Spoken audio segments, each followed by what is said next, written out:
When one has been away from home for more than 2 years and has seen Paris and London and New York, one's house may be found to have grown strangely smaller. Its glamour turned to dinginess. Lanny Budd walked around the outside, noting how the sky-blue paint on the shutters had faded and what the malicious sea air had done to the hinges. Inside, the upholstery was soiled, the curtains drooped drearily, the piano was out of tune. In short, the place would have to be done over. Only Van Gogh's Sunrise and Monet's Lily Pond had their glories undiminished. Ars instead of ius perennis. Lanny, still in his 20th year, had full authority and a bank account replenished. So as he strolled, he meditated upon the various styles he had observed in his travels. Would he care to dwell in the presence of French splendor, such as he had grown used to in the Hôtel Crillon and the Foreign Office on the Quai d'Orsay?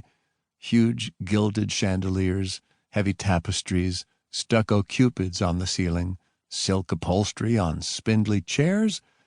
Or would he prefer the austere fashion of his father's home in Connecticut, the woodwork painted white and the old furniture cut in straight lines without ornament? Would Van Gogh and Monet look well against a paneling of dark wood in the dignified English fashion?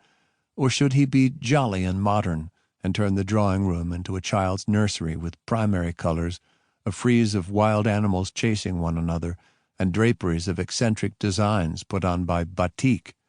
His thoughts moved from one to another of the villas along this Côte d'Azur. He had been in scores of them, but mostly when he was younger, and his mind wasn't on interior decoration. Midsummer of the year 1919, and Lanny had just witnessed the closing of the Peace Conference of Paris.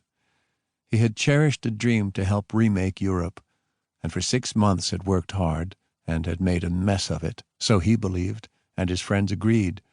Now he had taken on a simpler job, to fix up his mother's home and add a studio for a new member of their family.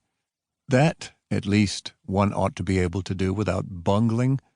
Lanny's mind, in sharp reaction from world politics, was set upon mastering the techniques of architecture, carpentry, masonry, interior decoration, and landscape gardening. 2. In one corner of this estate was a small building of stone. It stood on the edge of a grove of trees, facing the west, looking out over the blue and gold Mediterranean.